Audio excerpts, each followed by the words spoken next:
371 ಜಾರಿಗೆ 10 ವರ್ಷ. ಕಲ್ಯಾಣ ಕರ್ನಾಟಕದಲ್ಲಿ ಸಂಭ್ರಮಾಚರಣೆಗೆ ರಾಜ್ಯ ಸರ್ಕಾರದ ಸಿದ್ಧತೆ. ಮಾಜಿ ಸಿಎಂ ಎಚ್.ಡಿ. ಕುಮಾರಸ್ವಾಮಿಗೆ ಸಂಕಷ್ಟ. ದೋಷಾರೋಪ ಪಟ್ಟಿ ಸಲ್ಲಿಸಲು ರಾಜ್ಯಪಾಲರಿಗೆ ಎಸ್ಐಟಿ ಪತ್ರ. ರೇಣುಕಾಸ್ವಾಮಿ ಹತ್ಯೆ ಪ್ರಕರಣ. ನಟ ದರ್ಶನ್ಗೆ ಮನೆಯೂಟ ಭಾಗ್ಯ ಇಲ್ಲ. ಸೆಪ್ಟೆಂಬರ್ 5ಕ್ಕೆ ವಿಚಾರಣೆ ಮುಂದೂಡಿಕೆ.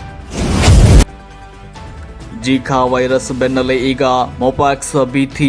ಆತಂಕ ಪಡುವ ಅಗತ್ಯವಿಲ್ಲ. ಪರಿಸ್ಥಿತಿ ನಿಭಾಯಿಸಲು ಸರ್ಕಾರ ಸನ್ನದ್ಧವಾಗಿದೆ ಎಂದ ಆರೋಗ್ಯ ಸಚಿವ. ಮಹಾರಾಷ್ಟ್ರದಲ್ಲಿ 2 ಬಾಲಿಕೆಯರ ಮೇಲೆ ಲೈಂಗಿಕ ದೌರ್ಜನ್ಯವನ್ನು ಖಂಡಿಸಿ ಭಾರೀ ಪ್ರತಿಭಟನೆ. ಶಾಲಾ ಕಟ್ಟಡ ಧ್ವಂಸ. ಎಎಪಿ ನಾಯಕ ಸಂಜಯ್ ಸಿಂಗ್ ಬಂಧನಕ್ಕೆ ಉತ್ತರ ಪ್ರದೇಶ ಕೋರ್ಟ್ ಆದೇಶ. ಮಲೇಷ್ಯಾದಲ್ಲಿ ಭಾರತೀಯ ಕಾರ್ಮಿಕರ ನೇಮಕಾತಿ ಸೇರಿದಂತೆ ಮಹತ್ವದ 8 ಒಪ್ಪಂದಗಳಿಗೆ ಭಾರತ ಮಲೇಷಿಯಾ ಸಹಿ.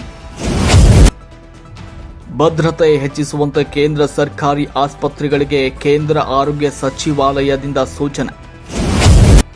ಸಿನಿಮಾವಾಗಿ ಮೂಡಿ ಬರಲಿದೆ ಡಿವಿಜಿಯವರ ಮಂಕುತಿಮ್ಮನ ಕಗ್ಗ.